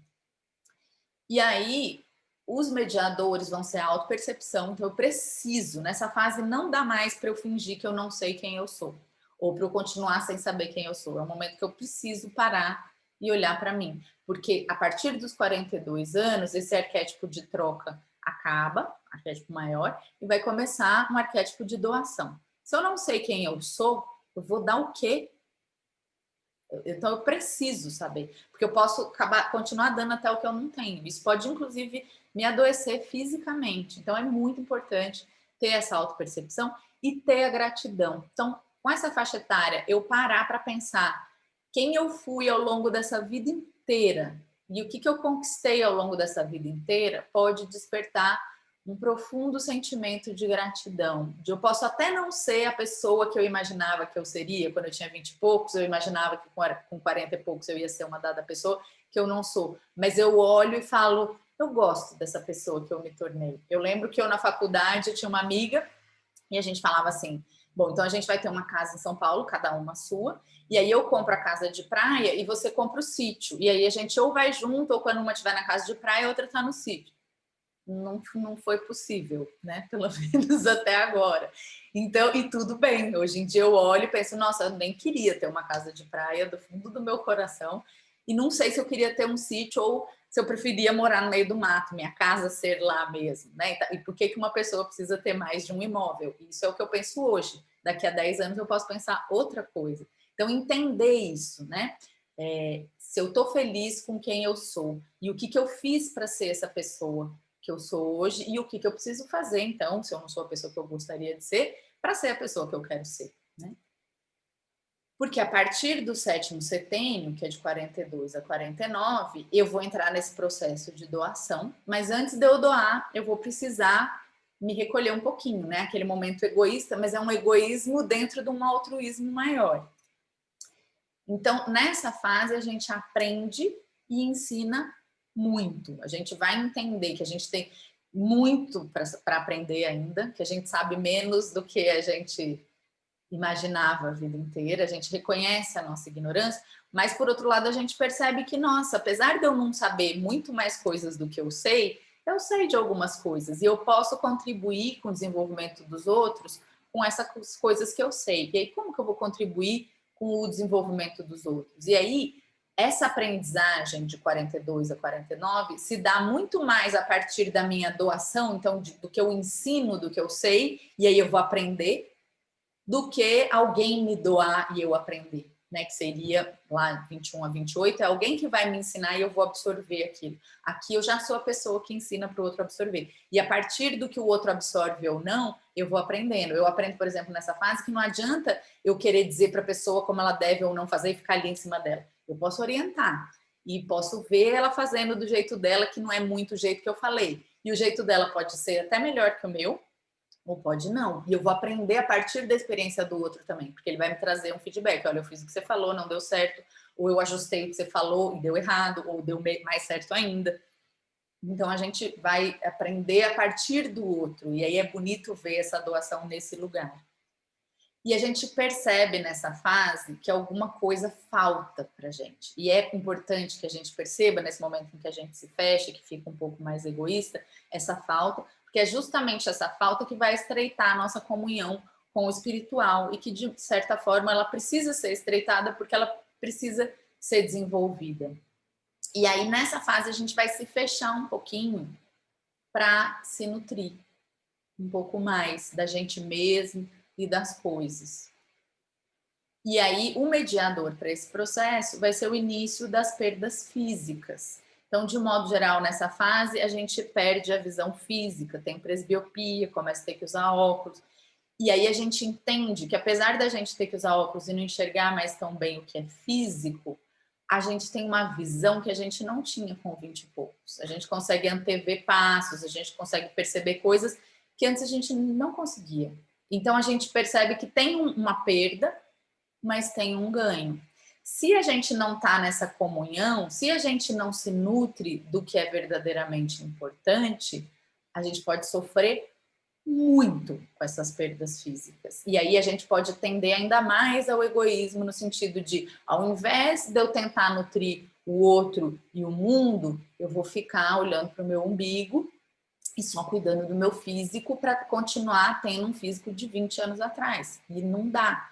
Por mais que a medicina esteja avançada e, sei lá, tem milhares de atividades físicas e programas e dietas e não sei o quê, uma pessoa de 42 a 49 não tem a vitalidade, colágeno, a pele de uma pessoa de 21 a 28. E tudo bem, né? Então, assim, o que a gente tem? A gente sabe o que a gente perde, a gente vê dia a dia ali no espelho. Mas e o que a gente ganha? É importante a gente conectar com isso, porque é muito sutil o que a gente ganha. Então, é muito mais fácil a gente perceber o que a gente está perdendo do que a gente perceber o que a gente está ganhando. E por isso é importante esse egoísmo no sentido de eu me fechar um pouquinho para eu entender o que eu tenho aqui, o que ressoa em mim, para eu entender o que eu posso começar a trocar. Inclusive, de dizer para os jovens que é bom envelhecer, que é ruim envelhecer, mas é bom também. É importante isso. Eu lembro que quando eu trabalhava lá na Pollen, eu tinha muitas amigas que estavam passando pelo processo da menopausa e que era assustador para mim ouvir aquelas experiências e que eu imagino que seja uma experiência muito difícil, mas que é importante. Eu passei ainda por esse processo, pode ser que eu pague língua daqui a uns anos, né? Mas assim, de ver o que tem de bom. Deve ter alguma coisa boa na menopausa. A gente precisa descobrir para a gente contar para quem vem, para as pessoas não terem medo de envelhecer e de chegarem na menopausa. Então, de 49 a 56 anos, a gente descobre outras formas de criar e de se desenvolver, porque a menopausa, de modo geral, chega para as mulheres aos 49 anos e a andropausa chega para os homens, de modo geral, aos 56 anos. É óbvio que esses processos podem ser adiantados ou podem ser atrasados, mas eu estou falando de um regular, assim, né? E eu imagino que essa perda de, né, não posso mais criar uma vida, que ela vai ficar mais urgente ali no 42 aos 49, de muitas pessoas, inclusive, engravidam nessa fase, porque, né, é o tempo biológico acabando, então, opa, vamos ter outro filho, ou vamos ter um filho e tal, e é um momento de criar muito mais coisas sublimes, ideais, do que coisas físicas. Então, essas forças que estão no nosso ventre vão se desprendendo e vão gerando aquele calorão da menopausa, inclusive, para que a gente possa criar a partir do nosso coração e das nossas mãos, ou a partir da nossa cabeça, cada qual com a sua habilidade, cada qual com a sua possibilidade. Então, o que eu posso criar de 49 a 56? E fico pensando que a andropausa para os homens, né, deve ser muito difícil também, porque a gente vive um machismo estrutural que é muito difícil para as mulheres, mas que eu acho que é muito difícil para os homens no sentido de que os homens têm que ser sempre viris, e sempre potentes, e sempre infalíveis, e nessa época eles começam a entender que eles não são tudo isso, fisicamente. Então, como que eles vão ser tudo isso animicamente? O que eles têm para doar, além da virilidade, da força e da potência, né? Então, a gente, com isso, descobre novas formas de se relacionar com o outro. E eu achei muito legal essa sequência de imagens, né? Que é uma cabeça de nuvem, né? Quando a gente precisa se fechar e se nutrir. Então, fertilizar esse solo nosso com a gente mesmo, para a gente florescer de dentro para fora, cada qual à sua maneira.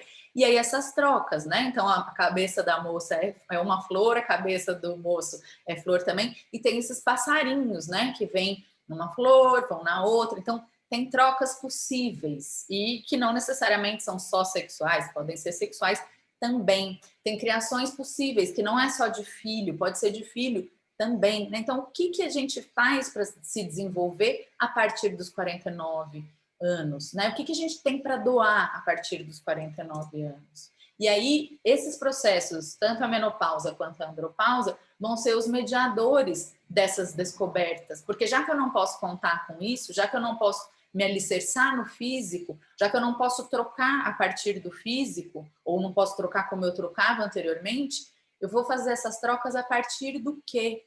Como, né? Então, é um desafio que pode ser muito desafiador e pesado, mas que pode ser leve e maravilhoso, como esses passarinhos e flores, ou as duas coisas, porque a vida não é só luz e nem só escuridão, né? Ela deve ser esse equilíbrio. E aí o nono setênio, que é até onde o Steiner e a doutora Gudrun vão falar em termos de desenvolvimento humano, né? Não que a gente não viva depois de 63, não que a gente não se desenvolva depois de 63, mas é que nós demoramos 63 anos para nos tornarmos humanos. Então, dos 56 aos 63 é a última fase desse desenvolvimento espiritual e é um arquétipo de doação na doação. Então, é um doar demais, né? E aí eu fiquei pensando, nossa, essa imagem que eu escolhi, essa pessoa é muito mais velha do que uma pessoa de 56 a 63. Mas o que eu quis trazer aqui é essa serenidade que essa senhora tem e que eu acho que é possível da gente alcançar dos 53 aos 63. E essa troca entre esse bebê e essa senhora, né? Assim, do quanto que nessa fase, de modo geral, a gente já está muito mais avó do que mãe, mesmo que a gente ainda não seja avó, mesmo que a gente nunca venha a ser avó, porque não escolheu não ter filhos, é esse arquétipo de avó. A avó é aquela que doa, a avó é aquela que sempre tem uma comida boa, a avó é aquela que está sempre com a casa aberta. É esse aconchego de avó que é diferente de um aconchego de mãe. E que todos nós podemos ter, sendo avós ou avós, né? E que seria ideal a gente desenvolver isso dos 56 aos 63, inclusive de acolher não só os mais jovens todos, mas a gente mais jovem. Porque quando a gente tem a idade que for, eu tenho 40 hoje em dia, eu tenho 21, eu tenho 15, eu tenho 3, e dependendo de com quem que eu tô, eu vou viver essa idade plenamente. Então, se eu for passar um dia lá no Lume com crianças de 3 anos, nossa, eu vou fazer assim, castelos de areia maravilhosos, vou me sujar toda, vou pular, me descabelar. Se eu for para o ensino médio na Pollen, eu vou saber conversar com os jovens sobre tudo que eles estão vivendo, como se eu tivesse a idade deles também. Tenho amigas de 67, 70 anos, e aí eu ainda não tenho isso dentro de mim vivido, mas eu tenho um esboço, né, de quem eu serei quando eu tiver essa idade.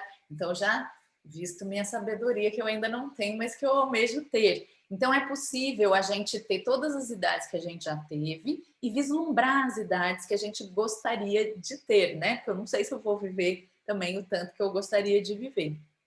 Então, nessa fase, a gente percebe que a gente tem muito para dar. A gente, é lógico que nessa fase a gente pode ficar na queixa, a gente pode ficar reclamando, a gente pode achar que a vida foi injusta com a gente, tudo pode acontecer. Mas se tudo corre bem, se a gente viveu uma vida plena de sentido e significado, porque a gente estava consciente, prestou atenção e fez o que a gente podia fazer quando a gente pôde fazer, a gente percebe que aqui a gente tem muito para doar. Vai precisar receber, às vezes, um carinho, um afago, uma atenção? Claro, a gente sempre precisa receber, mas o arquétipo maior vai ser o de doar. E o mediador desse processo de, nossa, eu preciso... a minha avó, eu lembro que começou a dar as joias dela nessa fase, porque ela achava que ela ia morrer, né? Tem gente que começa a dar as coisas que tem na casa, tem gente que começa a dar consultoria, enfim, né? Cada um dá o que tem, porque a gente começa a ter uma sensação de falta de tempo, né? Não que a pessoa de 63 anos esteja com o pé na cova, mas a gente entende que a gente tem muito mais vida para trás do que a gente tem para frente. Então, a gente tem muito mais para doar do que para receber, mesmo em termos de tempo. Então, o que eu faço com esse tempo que eu recebi? Né? O que eu faço com essas coisas que eu aprendi, com essas coisas que eu vivi, com quem eu sou? E eu posso, inclusive, chegar à conclusão nessa fase que, assim, nossa, eu vou fazer uma profunda mudança porque minha vida foi uma farsa. Pode ser também. O importante é que a gente tome consciência, nem que seja no último suspiro, de que a gente é exatamente o que a gente queria ser ou que a gente não é e que ainda dá tempo de ser. Porque enquanto a gente respira, dá tempo de mudar. Eu sempre falo isso e eu acho super importante a gente saber disso, né? Hoje eu fiz tudo errado? Tudo bem. Amanhã é um novo dia e pode ser que eu faça tudo certo. E o que é tudo errado? E o que é tudo certo? O que é bom? O que é ruim? Né? Mas o que é bom e ruim para mim? O que é certo e o que é errado para mim? E como que eu vou me ajustando em relação a mim mesma? Por isso que lá no sexto setênio é importante eu saber quem eu sou. Porque quando a gente é pequeno, a gente ajusta o mundo em função dos desejos do nosso mundo inteiro, né?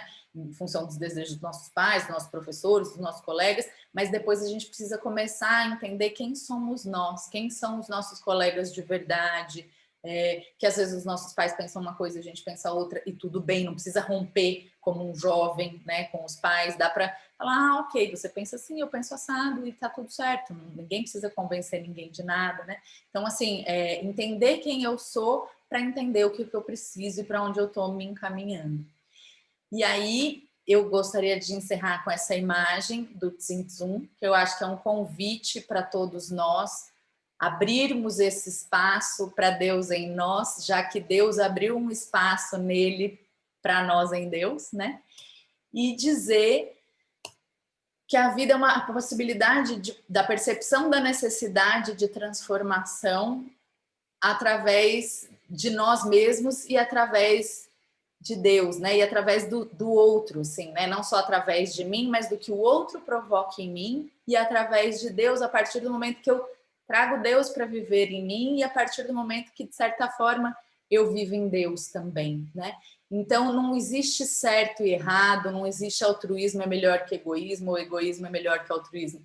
Existe o que eu preciso em cada momento e existe eu perceber os outros seres e entender o que eles precisam em cada momento. E às vezes eu preciso dar um limite muito cortante para uma pessoa muito querida que está sendo muito egoísta. E às vezes eu preciso dar um limite muito cortante para uma pessoa muito querida que está sendo muito altruísta. E às vezes eu vou levar esses cortes também. E se não for de uma pessoa querida, certeza que a vida faz esses cortes para a gente, né? Então, a gente confiar, porque tá tudo certo, e a vida é como é, e ela é boa, e ela é generosa, e ela se repete, para que a gente aprenda o que a gente não deu conta de aprender num outro momento, e que a gente se aprofunde naquilo que a gente foi aprendendo ao longo da vida. E aí eu queria agradecer demais a Celina, ao Heitor, ao Lume, né? E me colocar à disposição Meu Instagram é @pontosdevirada. Quem tiver alguma dúvida, quem quiser conversar comigo sobre esse e outros temas, é um prazer. E queria abrir para perguntas, para comentários, enfim, fiquem à vontade.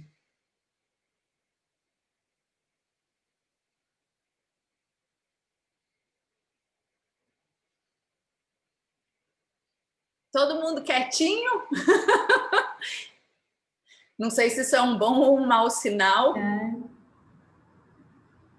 Nossa, eu só sinto gratidão e alegria. Que bom. Alegria e emoção também, né? Porque é emocionante, né? Ai, que delícia! Obrigada. Tomara que as pessoas possam falar um pouquinho também, porque às vezes a pessoa está tão também embargada de conhecimento e de surpresa, né? Porque toda vez, na verdade, toda vez que eu tenho contato com esse tema, eu me sinto... eu vejo que tudo faz sentido, que realmente as coisas vão se encaixando. Que esse fluxo, se a gente também se coloca, né, entregues a esse fluxo, a gente não tem que ter tanto tempo de controle, a gente pode deixar que flui. E esses momentos, né, de contração, de expansão, de consciência, de menos consciência, de egoísmo, de altruísmo, isso é maravilhoso. Eu nunca tinha ainda ouvido com esse enfoque, né? Mas a biografia humana é a base de tudo, de todo o currículo da pedagogia Waldorf, né? Toda vez que eu vou conversar com alguém que quer conhecer a pedagogia Waldorf, eu parto dela, porque ela é a base de tudo. Steiner criou todo o currículo em cima dessas necessidades, né? Humanas de cada fase. Então é muito maravilhoso. E aí me vem o verso do primeiro setênio, né? Não tenho medo de nada. Aliás, não é o verso do primeiro setênio, é a oração antes de dormir, né? Não tenho medo de nada, só amor a tudo que está ao meu redor, né? E muito isso, quando a gente entende esse processo da biografia humana, quando a gente entende que todo mundo passa os perrengues que a gente passa, apesar de no Instagram tá tudo lindo, né? Dá uma serenidade, dá essa sensação de que bom, tá tudo errado, mas tá tudo certo, porque é assim mesmo. É nos erros e nos tropeços que eu vou aprendendo e vou me lapidando e vou melhorando, né? Isso. E é muito interessante receber os adultos também, porque os pais passam por muitos apertos a cada transformação, a cada metamorfose desse pequeno ser, né? E aí, quando a gente abre esse leque e a gente começa a se colocar como participante de todo esse processo, as coisas fazem essa lemniscata que você trouxe, né? Essa lemniscata que é a vida. É maravilhoso. E você fala isso muito bem e traz essa alegria, pulsa lá dentro da gente, tudo de novo e mais com outros significados, com as analogias, né? Esse filme, que incrível essa analogia das aventuras de Pi. Eu depois quero até me aprofundar mais nessa imagem que você trouxe. Essa palestra não é porque é meu companheiro, não, mas é incrível essa palestra, assim. Eu assisti ele falando, eu chorei, a minha cunhada chorou, e não é porque é ele, ele é querido, é porque a palestra é incrível. Quem tiver interesse, depois me procura, ela tá disponível. Eu quero.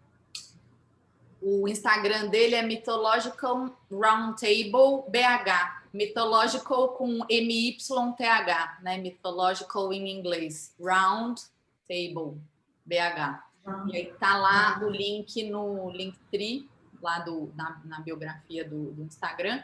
E quem não conseguir acessar, tiver alguma dificuldade, me chama no Pontos de Virada que eu encaminho, porque uma das coisas mais incríveis que eu já vi na vida, assim, não é puxando sardinha para o lado dele, não, mas é muito, muito profundo, assim.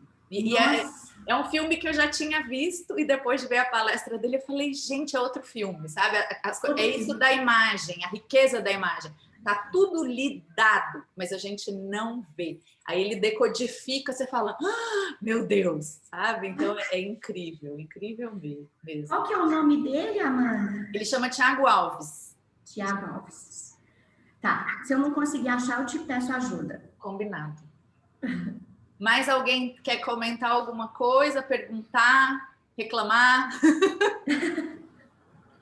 Oi, Amanda. A Patrícia novamente.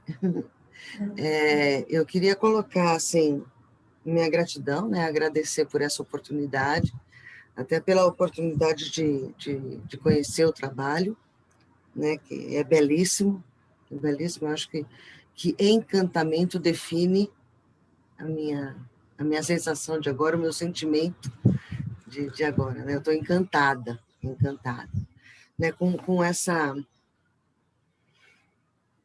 esse descortinar. A sensação que eu tenho, quando você começou a falar dos setênios, eu me vi em cada um deles. Eu comecei a olhar e falei, já vi isso em algum lugar? Nossa, olha que interessante.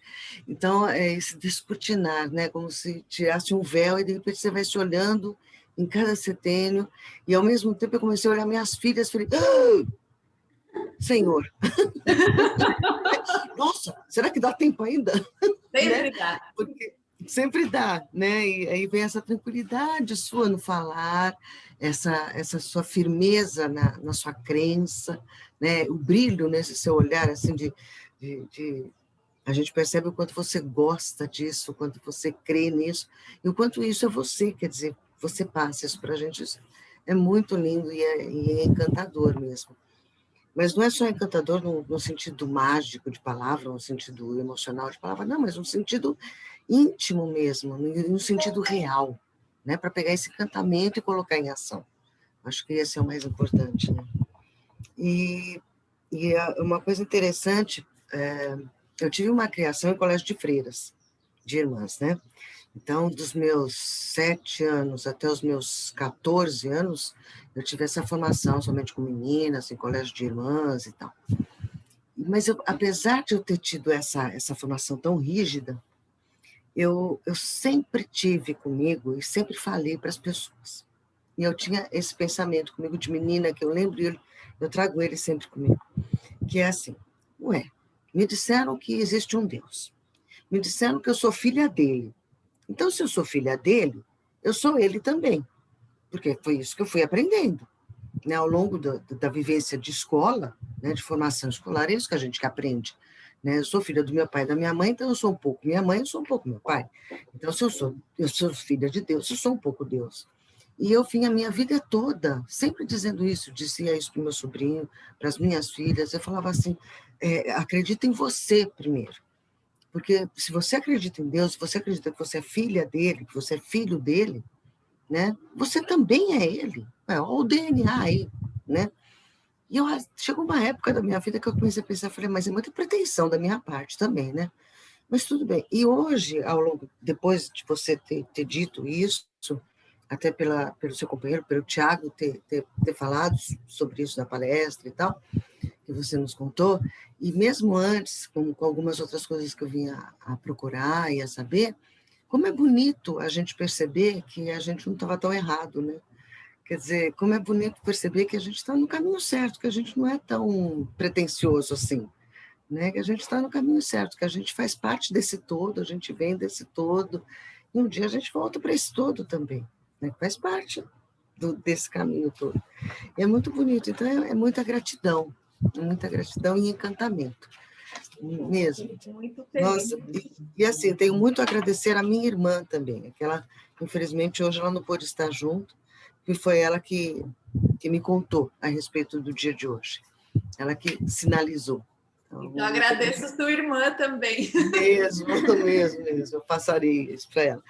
E aí eu queria só te colocar uma coisa, que você, quando falou do segundo setênio, você colocou sobre, normalmente, dos 7 aos 14 anos, é quando todas as crianças vão para a escola, né? Até por uma base legal, por uma questão legal. Só para a gente começar a atentar, porque legalmente, no nosso país, vai ser a partir dos 4 anos, já está sendo a partir dos 4 anos. Tá? Então, isso vai ser obrigado a ser puxado mais para cedo. Né? Inclusive, muitos pais hoje, que têm crianças de 4 anos hoje, este ano da pandemia, estavam extremamente preocupados, porque as crianças não estavam indo na escola, como é que ia acontecer. Tá? Obrigada, então, eu não tinha consciência disso. Obrigada, Patrícia. Busca saber, porque eu sei que existe essa obrigatoriedade, mas busca saber realmente se eu não estou falando Não imagino que seja... Eu estou sendo muito assertiva, entendeu? Mas busca saber, porque, né? É o que a gente costuma dizer, né? É muito legal, muito bacana, mas vai a fundo na informação, porque eu também posso estar errada nessa informação, tá bom, querida? Vou pesquisar, mas é bom porque essa palestra está sendo gravada e aí quem assistir também vai a fundo na informação e vai descobrir, né? Porque eu acho que aí, até a questão do primeiro setênio, que quando você começou a falar, foi o que me chamou mais a atenção, realmente, porque eu trabalho com essa faixa etária, e aí o negócio vai mudar de figura, né? O fato da gente alfabetizar as crianças no primeiro setênio é quase que uma violência, porque a criança precisa entender quem ela é primeiro, profundamente, para depois você pedir que ela dê uma coisa que ela não tem para dar.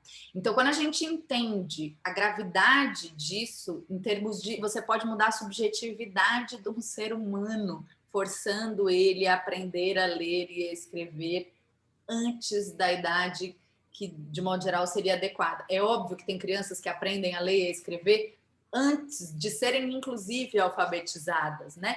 Mas a gente está sempre falando do todo, né? Da maioria. Então, eu não sei até que ponto seria nocivo obrigar uma criança a ir para a escola aos 4 anos, mas dependendo do que ela for obrigada a fazer a partir dos 4 anos, pode ser muito nocivo, né? Então, são coisas para a gente ficar atento também, porque às vezes por falta de consciência a gente não percebe, por falta de informação, né? Eu, por exemplo, estava com essa informação equivocada e vou fazer essa pesquisa depois, mas a gente precisa estar sempre atento, né? Não tem problema a gente não saber das coisas, mas a gente não saber das coisas porque a gente não quis saber das coisas, às vezes é um problema. E eu queria te agradecer muito essa colocação que você retomou a questão de Deus, né? Se Deus está em mim e eu estou em Deus, eu tenho uma responsabilidade muito grande em ser eu mesma. Porque se eu não sou eu mesma, quem que vai ser eu mesma? Não vai existir uma pessoa para ser eu. Se eu quiser ser Patrícia, Patrícia não posso ser, né? Porque eu sou Amanda.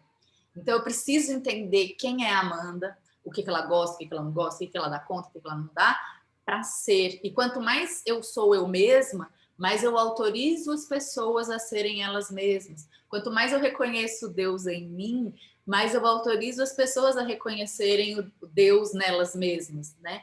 E aí eu sinto que esse entusiasmo que eu sinto em mim e que é flamejante em mim, além dele ser meu, ele é da antroposofia. Assim, eu sinto que que é como se a antroposofia falasse através de mim, a sensação que eu tenho, né? É algo que eu gosto muito, que me encanta muito e que eu me esforço muito a cada dia para ser cada vez mais digna de dizer disso, né?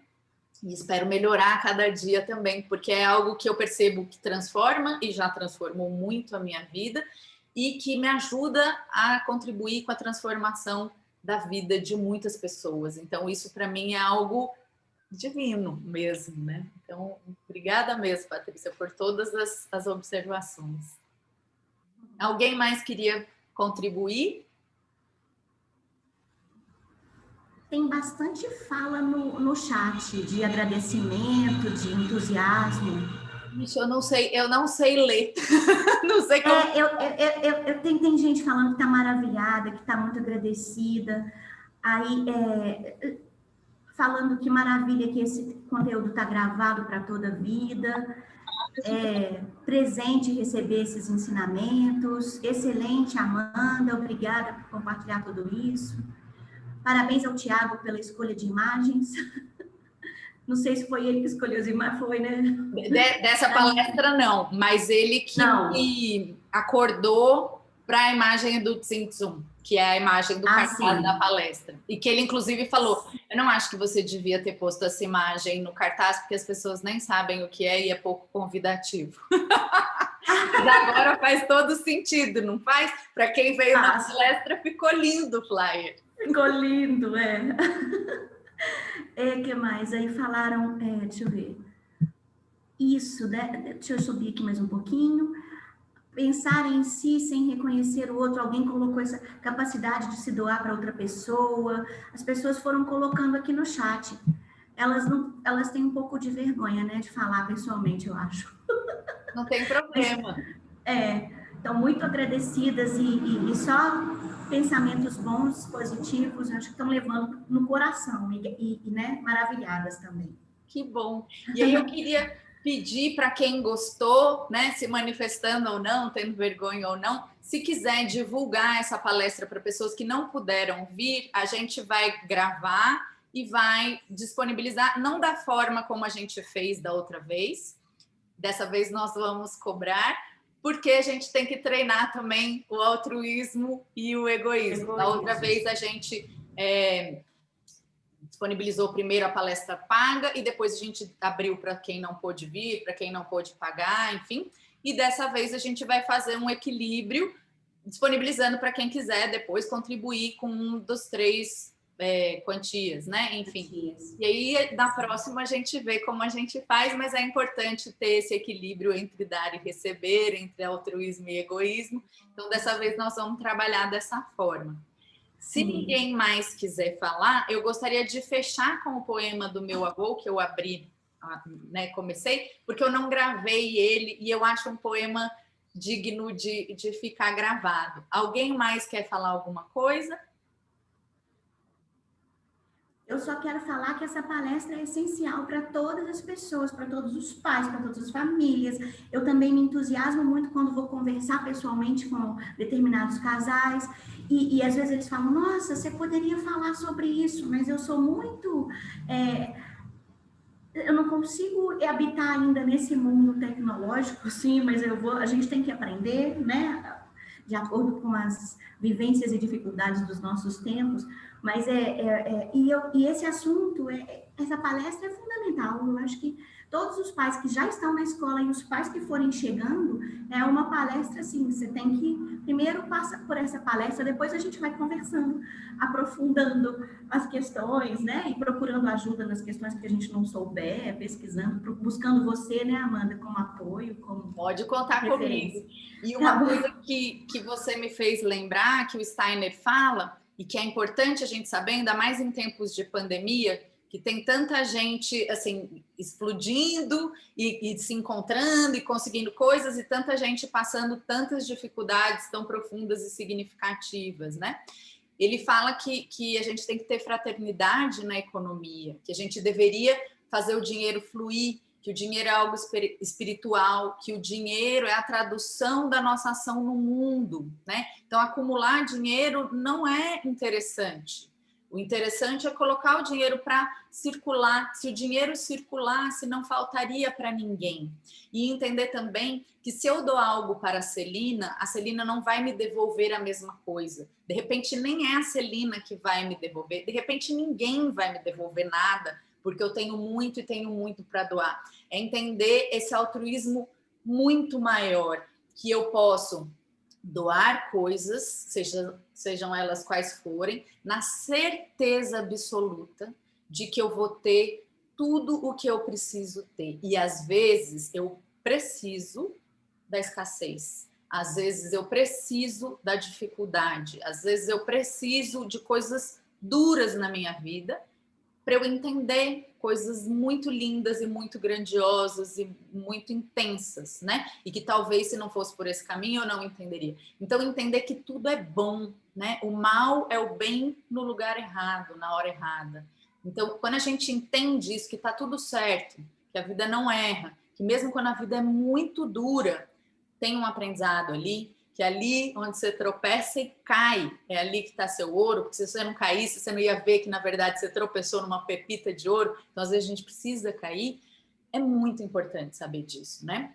Saber que a gente pode doar sem medo de ficar sem, mas que a gente tem que estar nesse equilíbrio, porque senão eu vou sair dando, e aí depois, opa, tô sem, né? Ou esse desespero de ficar sem e vou ficar guardando, muda a moeda, eu morro com um colchão recheado de notas que não valem mais, né? Então, entender esse equilíbrio entre dar e receber, seja matéria, seja ação no mundo, que não vai faltar, não falta. Quando a gente entra nesse fluxo, não falta, nessa certeza, nesse equilíbrio, não é uma coisa só na cabeça, mas é no coração também. Então, em tempos de pandemia, trabalhar altruísmo e egoísmo é fundamental para a humanidade, porque não sou só eu que estou vivendo isolamento social?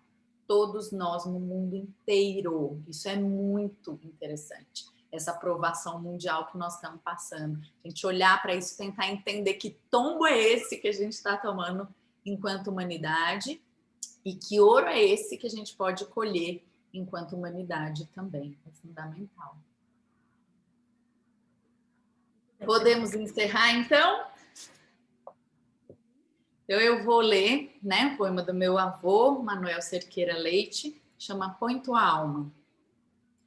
Um dia, um homem veio e me disse: o bom, o importante, é o pão.